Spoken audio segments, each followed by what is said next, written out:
How are your guys' Mondays going? Monday. I'm excited for Tavi. I think he outplays his rank. That's fair. I like a lot of things about his game. He is just one of those guys I think is coming into a really tough roster. That's the only thing going against him. Can you hear me okay? Welcome, by the way, CFB Addict. All right, we'll give people one more minute. Demetris, welcome back. We can hear you great. Good to hear. Thank you, CFB Addict. I'm going to maybe turn down the music a tad. Maybe not that much. There we go. That sounds good. That feels good. It's a little loud in my headphones, but maybe I can actually turn that down a little bit. Look at that. Oh, wait, no. That turns down... Does that turn down my voice? Regardless. Okay, let's get it going here. Tavierre Dunlap. If you guys missed my episode earlier today, episode 7 on the YouTube channel, I'll plug this link in here real quick. Make sure you check that out for everything you need to know about Tavierre Dunlap. So this is all of the timestamps, everything you need to know here. So definitely check that out after this live stream. But we're going to go through his film here. He's up to 405th nationally, 20 running back, 58 Texas, according to the composite. He's a bulkier guy, right? 6 foot, 196. He'll play probably around 215, 220. Get him up there. So he's got some weight gain to do.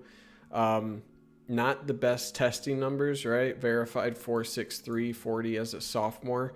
You'd think he'd improve that a little bit. It definitely looks a little faster.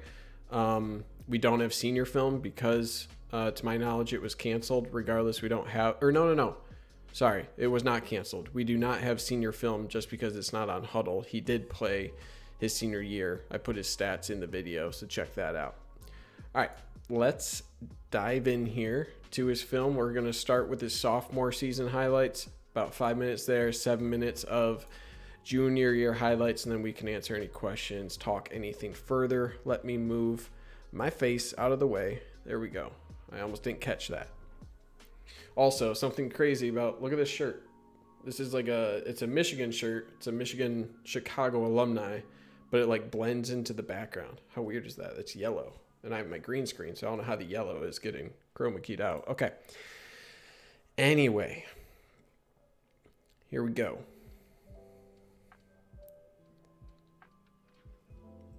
So yeah, he kind of runs a little bit like Chris Evans in like his running style. I've only now made that connection. He's like just a little, like a taller, less athletic version of Chris Evans.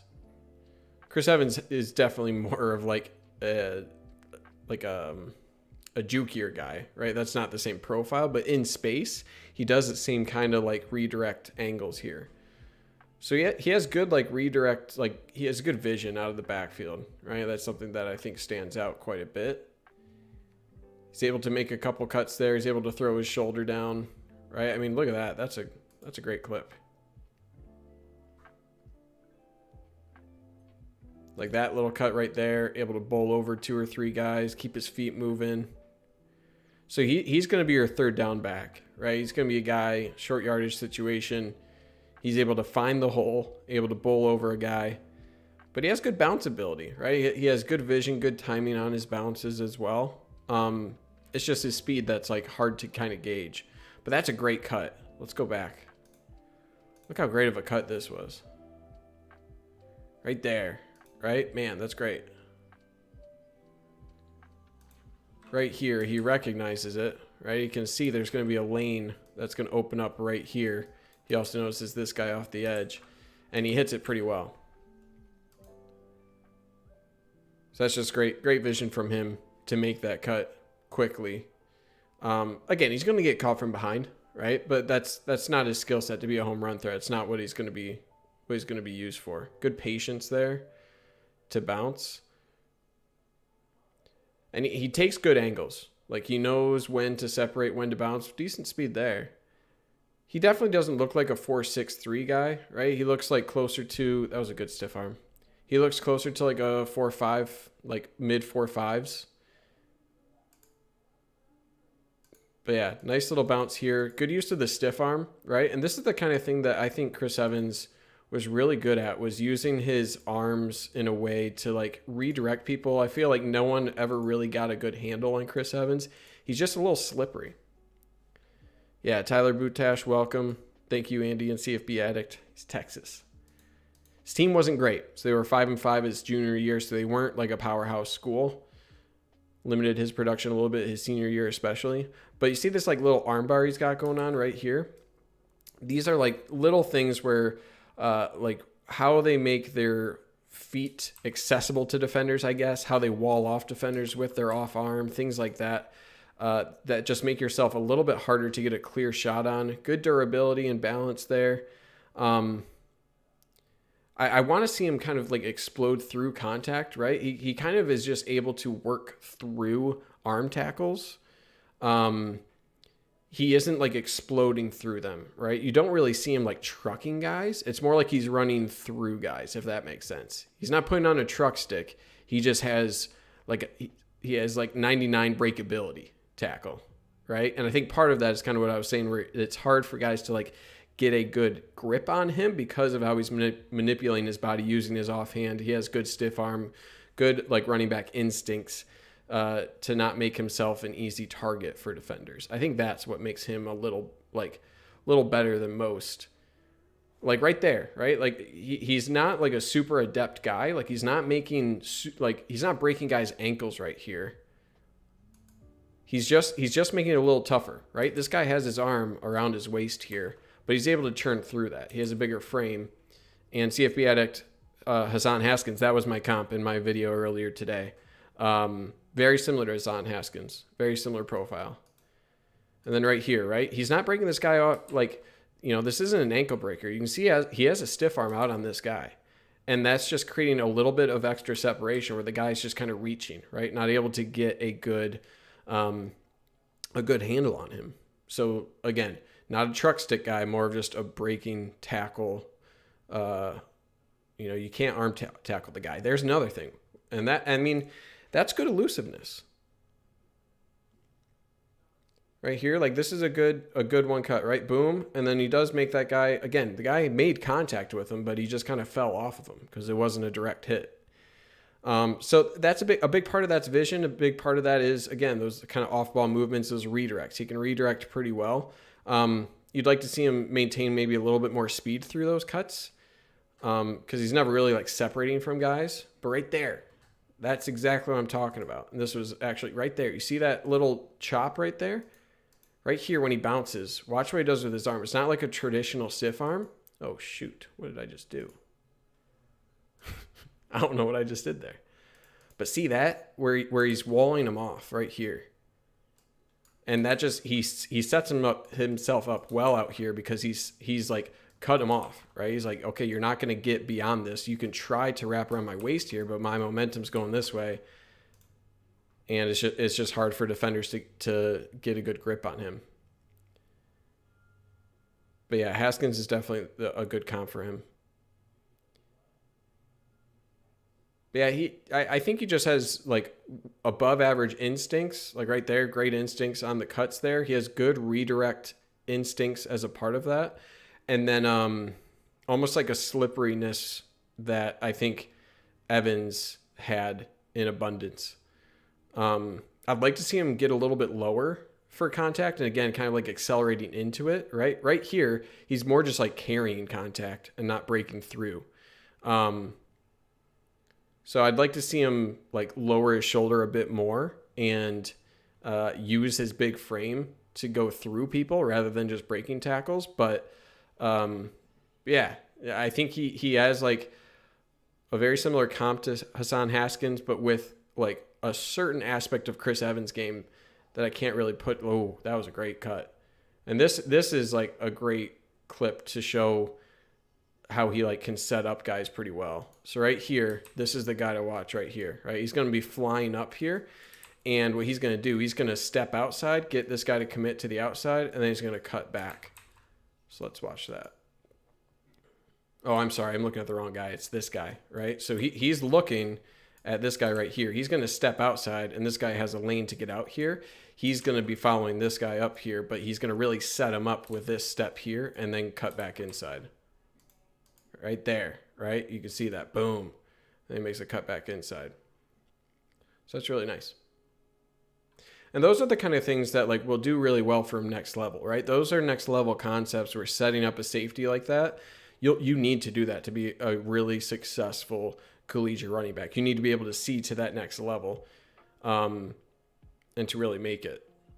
And that's a good sign, right? I'm not saying he's going to be an all-star because of it, but that's what makes a dependable guy. That's your ability to do that will get you 5 extra yards, 5 extra yards, and that's what coaches love to maximize your output, right? And even little things right here, right? That wasn't like a huge play, but watch how like he recognizes that he has a couple guys collapsing here, right? He's going to cut out this way just to get an extra couple yards here, right? Right there. And number 20 can't really get a handle on him. That guy does get on him, but he's able to spin out. He gets 3 to 5 extra yards because of that extra hard plant with his right foot to get away from that. There, nothing too special. Okay. So yeah, that was from his sophomore year. Let's go to his junior year now.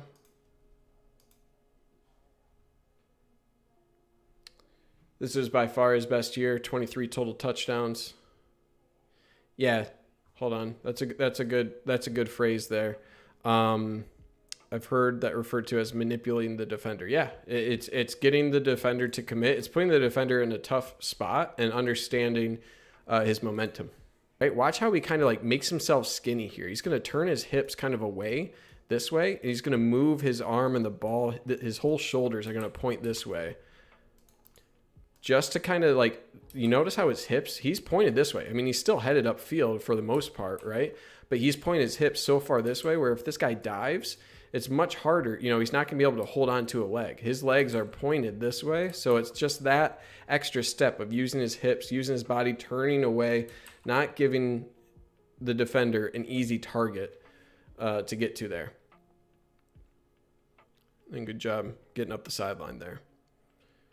So these are all just like little, like kind of hard to teach, like in the moment running back, good adjustment there.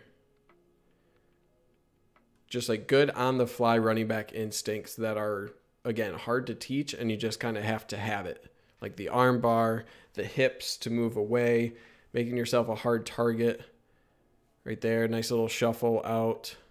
And he's able to turn on the burner. So he does have like, I'd say he can accelerate to his top speed pretty well. So even if he isn't, and that's way more important. It doesn't matter if you're a 4.3 guy if it takes you forever to get there, right? If you're a 4.55 guy and you can get up to your top speed quickly, that's way more important. Yeah, his offense is seemingly pretty good for him. There he showed the ability to truck, right? I've been saying that like he doesn't truck guys enough. This is what I want to see more of. He has that frame and he's going to bulk up there. You can see he delivers a little bit of a pop there. Boom. That's good. He's able to turn his feet, move his feet, able to show that ability. Oh. He has good bounce ability. Like he can bounce really well right there. He's able to cover some ground there. He's used to doing that quite a bit. Sets up number 16 there well. Maybe should have gone outside there a little more, but yeah, he's also a guy that, you know, it seems like he's going to fall forward most of the time. He moves his feet really well after contact, upon contact. That's the first pass I think we've seen. His coach said that he had been working on that in the offseason, so that's good. Wow, just wide open space there. So there are, like some of these, there are some concerns of like kind of the Ty Isaac thing, right? Where he's just running an open field. That one especially was the case. But there, I like these where he's running through arm tackles, right? I mean, it's pretty open field after that, but he's able to work through arm tackles. Just that breakability.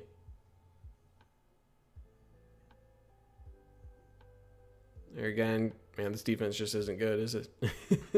But again, I mean, he's able to work through arm tackles, right? It's what kind of you expect, but still, it's good to see. That's a good cut. We don't get a good angle on that one, but that's a right here. See, he'll kind of cut right there. Boom. Makes a nice cut. So he has good vision. Vision is probably loses a shoe. Vision is probably one of his top attributes, I would say. Hold on, give me a sec. I'm just gonna move this up a little bit.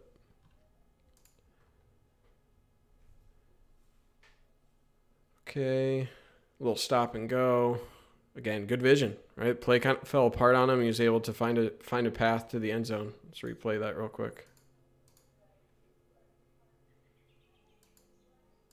Yeah, play looks a little blown up. Able to stop and go again. Yeah, he's able to, again, getting to his top speed. That's important. And I think his acceleration is way better than his overall speed. And as a short down back, that's more important. Because he's going to need to truck guys, right? That's going to be his bread and butter. You need to truck guys. Again, just that little arm movement. It doesn't look like much, but watch right after he catches the ball here. Right there. Boom. Right? He's just doing a little hack move with his left arm here. He just kind of sends this guy behind him. He does that over and over again, and that just makes it that much harder for defenders to get a clean shot on him. It's a good question, Tyler Butash. Haven't seen him blocking a whole lot. Good redirect there. Oh, that's good burst. Right? Watch this burst right here. Right there. He's able to really accelerate. That guy looked like he had a really good angle on him. So right place. I think this is a designed counter because you have this guy leading the way here. So this is a designed counter to follow this block. At least it seems like that would be it.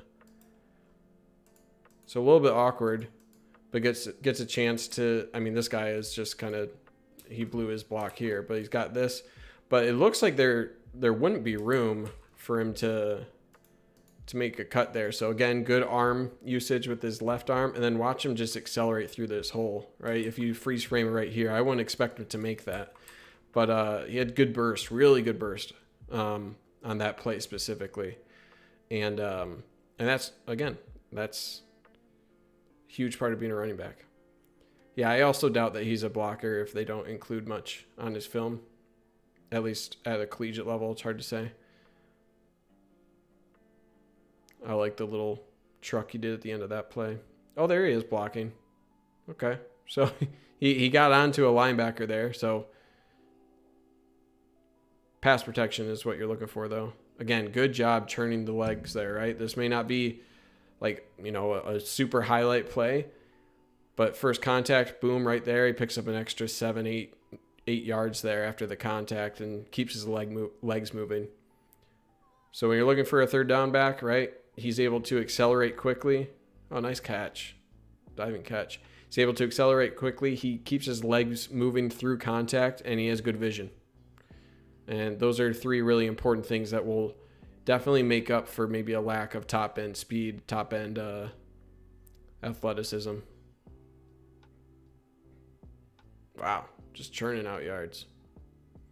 That play wasn't pretty, but again, it's just like, can you be a workhorse? Here, out to the flats. Good balance. Good pickup. Got a two-back setup. Little spin move. He's a little slow in his spin move. It wasn't the prettiest spin move, but good bounce. Nice little cut there. Able to bounce cross field. I should have showed a little more patience here. So yeah, I mean, he definitely had nowhere to go. He had to cut across the grain there. But right here, maybe wait for your wide receiver, right? Go up right behind him, push him, and then cut either way. But overall, good play. Pistol again. Little wing pistol. Good vision.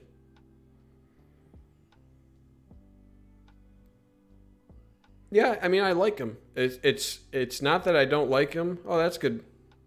You know, willingness to block there, able to find the blitzer. That was a good clip. Again, he keeps his feet moving. That's his second best attribute. I think his vision is his best. Second best is vision. He's able to put his head down there, pick up the first down. Third best, I think, are kind of like his subtleties, or like almost like his running back instincts. That's good burst right there. He's able to burst through that hole pretty well.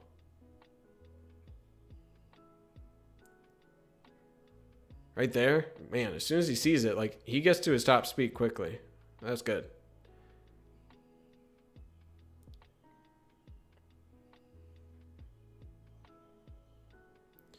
I think he is extremely well rated in terms of like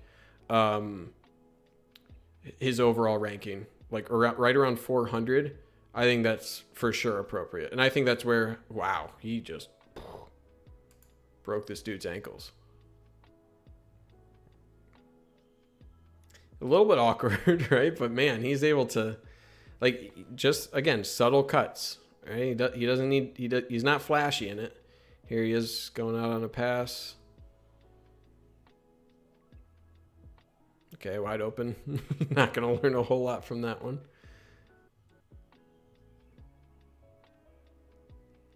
Another two back set.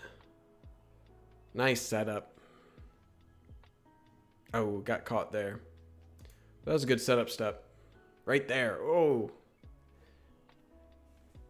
Yeah, I mean, all you need to do more often than not, make one guy miss, right? May not work in college all the time with his skill set, but it's nice he's able to flash that. Nice catch away from the body. He's going to jump over the goal line on this one. No. Yeah. All right. So yeah, what do I like? What was my top three? I liked his vision. I liked his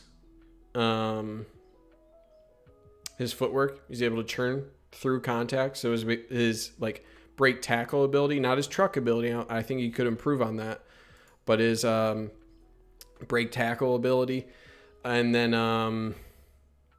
yeah, I think he has good instincts. He has good running back instincts, able to wall off with his arm, make his body small through holes.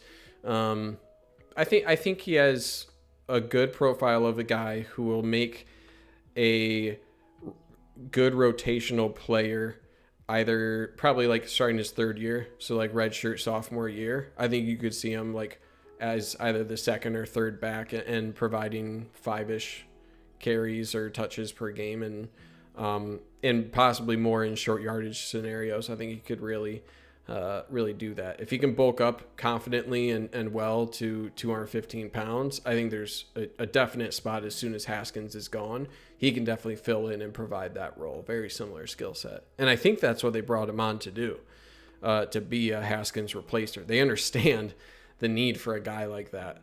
And where you have your home run threats in Blake Corum and Donovan Edwards, there's always a spot for a Burkier guy like Dunlap who can just give you a 3 yards, I'm gonna fall forward type of guy, and I think he can do that. Where do you think the 2022 class will end up rankings wise? That's a good question. Michigan class 2022 247. Let's check it out. It's pretty early. I'd say probably around like 15 or so, maybe. It's still pretty early. I like most of the guys on this list. I think Michigan's on a good path thus far. But probably like 10 to 13 range. I don't know though. It's so early, man. It's so hard to say. It won't be 18. I think it'll be closer, either like just outside the top 10 or like barely inside of it. So like 10 as the ceiling, 9-10 as the ceiling, 15 as the floor probably. So I think another top 15 class.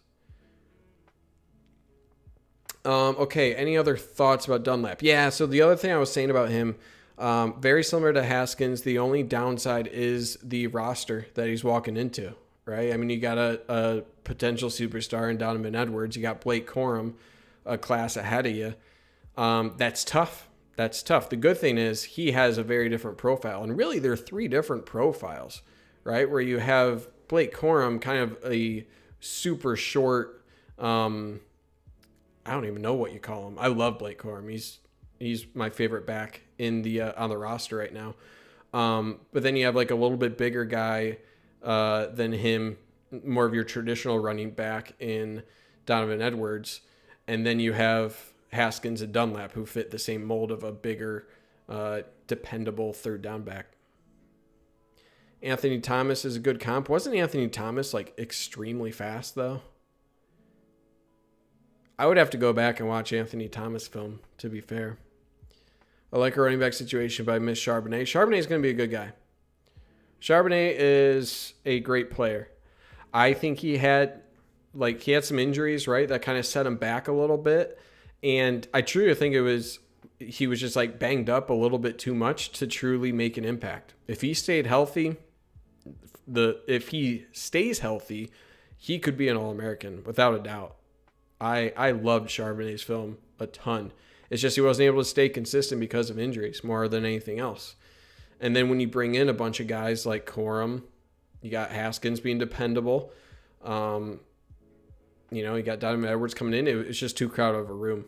And I can't blame the guy for going elsewhere after, a tough start to his career with some injuries. But I do. Charbonnet is great, but I think running back is one of the position groups I'm least worried about this year and moving forward. How much longer do you think Harbaugh will last? This year is not going to be the deciding year unless it goes completely haywire. And what completely haywire is, it might be another Michigan State loss. Honestly, that could do it. It has to be less than 500 for Harbaugh to go. If it's like a 7-6 or like a 7-5 year, 8-4 year, he's not going anywhere. You don't make the hires that he did on the defensive side of the ball without seeing that through 2 years. I think that's just where it is. And I think Charbonnet can still become a first rounder if he can truly realize his potential. He's like a Najee Harris type of talent. No joke. He has a very similar build to Najee Harris. Blake is more like a scat back. Yeah, for sure. How much of a difference does Mike Hart make for this group? That's a great question, Keaton Batman. So Mike Hart has an interesting career as a coach because he's never really had like a big rotation piece in his running backs. He's been more of the guy who will hold on to one back and kind of ride the hot hand and one back throughout the year. He's had either 3 or 4 1,000-yard backs in his career, and that's going back to his time at Eastern Michigan, where he produced a 1,000-yard back out of Eastern, which is pretty impressive. So it'll be interesting to see what the running back rotation. I know Coach Gaddis has said certain things about the rotation, and it seems like it's still going to be like multiple people.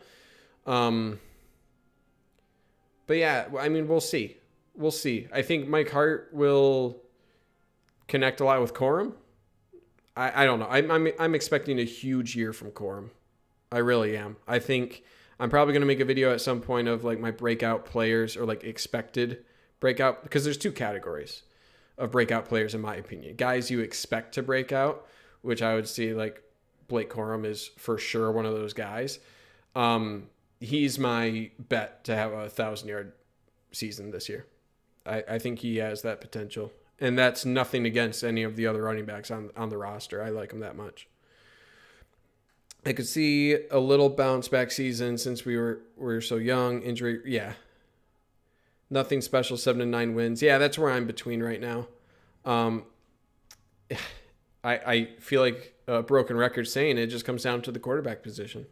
I mean, you look at Michigan's roster overall, I think as long as, knock on wood, injuries stay away from the offensive line, I think there's plenty of ample bodies there. Skill positions are, I think, rich with talent. And then it's going to depend on the quarterback because the defense is going to be bad. Defense is going to be like 40th overall in the country, maybe. There's so much change there, and there's a lot of variance that you can have with a new system, a lot of young players, some question marks, especially at linebacker, interior defensive line. I just think there's too many question marks for the defense to get anywhere above probably 8 wins. There's going to be a ton of variance. So it comes down to the offense because you got athletes all over the place at running back and wide receiver. If you can tap into a good quarterback, and there you go. What do you think of Andrew Stueber's Cavs heading into the season? I didn't have thoughts about Andrew Stueber's Cavs. I hope they're great. Stueber's a great player.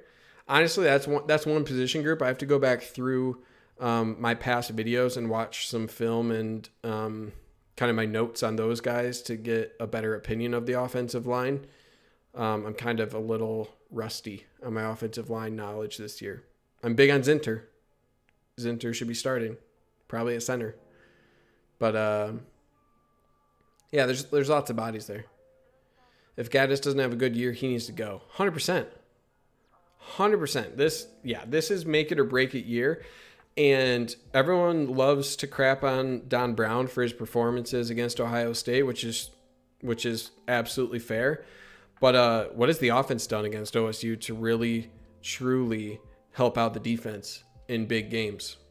Right? I mean, you think a lot of the big games, Michigan was down 21-0, 14-0. I swear there's a stat on my Twitter where Michigan did not score first in like every single game last year, or went down like 2 scores in 3 or 4 of their games. Something ridiculous where just the slow starts on offense just cannot happen. And you set your defense up so poorly and you get off your game plan offensively because of how slow you start. And you're not able to balance your run game with your pass game, and you go completely out of your game plan because you're making up ground, always playing from behind. So yeah, I think Gaddis, there was an argument to get rid of Gaddis this year. I just think there was like too much change on the defensive side that was already potentially overdue, that they were maybe a little scared of making, a wholesale change at both sides. Okay, final thing. Can we talk about Michigan State's performance in the draft for a second? 100%. Yeah, that's great. 80-year streak broken. Not a single player in the draft. Michigan had a guy named Cameron Cheeseman, who's a long snapper, drafted before any Michigan State Spartan heard their name called out in the draft, which, like, multiple things you can say about that, right? The argument going around Twitter is like, wow, how embarrassing. Michigan lost to Michigan State, 8 draft picks versus 0. That's embarrassing. Michigan did have a lot of injuries, right? You had Nico Collins, Ambry Thomas, Mayfield got hurt. Lots of opt-outs. Even Cheeseman, right? He opted out, didn't he? That's kind of a joke. But the 8 draft picks isn't representative of how much Michigan really had going into that game. And it was also just strictly the Rocky Lombardi to Ricky White exposing the cornerbacks and the number of penalties on the cornerbacks. That was it. That was the game. That one position group. Quarterback, wide receiver, Michigan's really bad performance from the secondary. That was it. Right? People can say whatever else they want, but a bad offensive output from Michigan against, a decent defense from Michigan State. But that Michigan State offense was horrible all year, and they just had literally an all-career performance from Lombardi and Ricky White to win that game. That's it. Those guys, I think, have either both transferred, or that wide receiver didn't get more than 50 yards the rest of the year, and he had over 200 against Michigan. So that's crazy, right? That's maddening. And Michigan State deserved that win, 100%, but that was an anomalous performance from both the quarterback, the wide receiver, and Michigan's secondary. I think Jeeman Green is going to be one of the top corners in the Big Ten this year. I think he's going to surprise a lot of people. I think he's going to actually do that. I know he wasn't really the issue in that game, but anyway, Okay, that's it. All right, that's it. Wednesday, next episode coming out. Make sure you guys subscribe if you're here. We got 11 likes. Thank you. You guys are liking these videos. I appreciate you guys hanging out. If we can get a couple subscriptions, if you guys do like this content, subscribe. We're close to 4,000. But Wednesday, let's see. Let me spoil some things for you guys real quick. Hold on, let me pull it up. I'll pull it up for you guys. You guys don't know who it's going to be. Let me pull it up. I'll spoil it for you. Who am I going to cover?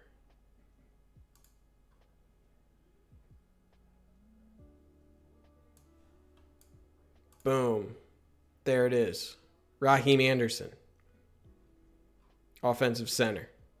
It's ready to go for Wednesday. And we'll get that going. So make sure you're there for that. Releasing Wednesday. Do the live stream Wednesday night as well. But beyond that, guys, thank you guys for coming, hanging out. Appreciate you guys. And I'll see you guys on Wednesday evening. Have a great Monday night. Go Blue.